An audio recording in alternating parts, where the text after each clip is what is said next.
Danny Boy, donc, c'est un jeune homme, il fait ses expériences avec des femmes, bien sûr, et également avec des hommes. On connaît tous plus ou moins le background en fait de Death Row, ce label en fait un mythique de rap composé d'artistes talentueux, tous aussi talentueux les uns que les autres. Je pense à Snoop Dogg, je pense à Tupac, mais surtout de membres de gangs, de Crips, de Bloods, avec à sa tête Suge Knight. Suge Knight donc Bloods de son état, c'est Voldemort, c'est le grand méchant du rap.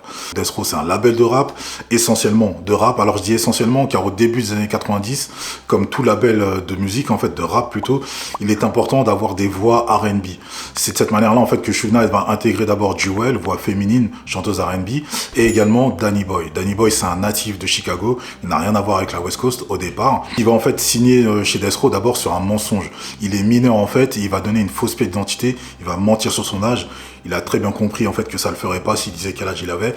Il a le talent, donc Suge Knight donc l'intègre et de manière opportuniste en fait il va connaître les affres en fait de la vie d'artiste dans ses excès, c'est-à-dire la consommation de substances illicites aux côtés de tous les artistes Death Row, mais aussi les parties fines en fait. Je parle de SEX, les parties fines auxquelles ça donnait tout le label. Donc on s'imagine bien que ça devait être assez rock'n'roll avec ces mecs. Et donc c'est de cette manière-là en fait qu'il fait ses premiers pas dans l'industrie musicale aux côtés de Death Row. Danny Boy, pour ceux qui ne le voient pas peut-être, c'est la personne présente aux côtés de Suge Knight lors des Source Awards en 95. J'ai longtemps cru que c'était un membre de gang obscur, mais en fait non, c'était ce chanteur R&B donc qui avait intégré Death Row. Donc Suge Knight en fait il croit en son artiste R&B, il investit massivement dans sa carrière, dans sa promotion. Pour l'un de ses clips d'ailleurs, il va lui promettre de le faire marcher sur l'eau. Il va lui dire je vais te faire marcher sur l'eau tel un Mont Moïse, tel Jésus ou quoi que ce soit. Et pour ça en fait ils vont aller tourner le clip de Slip and Slide au Mexique à Cabo San Lucas. Ça va être l'occasion en fait pour tout le label Death Row de passer 2 semaines de grandes vacances. Alors c'est des gangsters, ils font la fête comme des gangsters, ils font des vacances comme des gangsters, c'est-à-dire qu'ils ont retourné Cabo San Lucas, ils ont été interdits d'y revenir. Fun fact, en fait, Suge Knight aurait fait la course à la nage avec Tupac et aurait gagné. Alors c'est assez étonnant au vu du gabarit des deux, mais il se dit qu'il aurait gagné et Tupac aurait manqué de se noyer en pleine mer. Alors on y croit, on n'y croit pas, c'est ce qui se dit.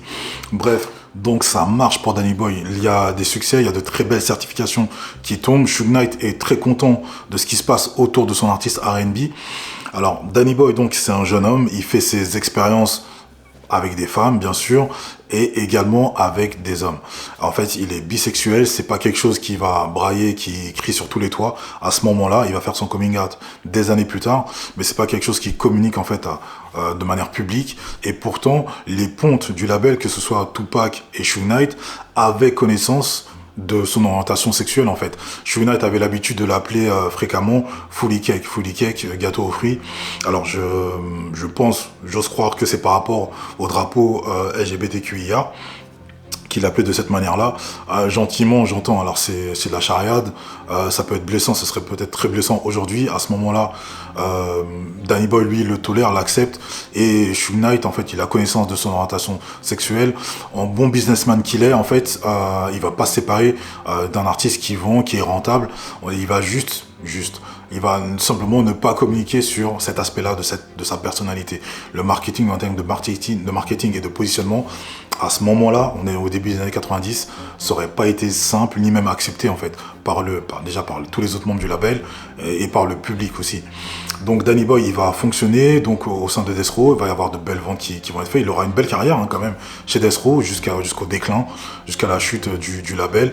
Aujourd'hui, c'est Snoop Dogg qui est à la tête du label, qui a repris le label, et d'ailleurs il sera en fait en bisbille en fait, Danny Boy et Snoop Dogg sur les droits qui lui revient en fait.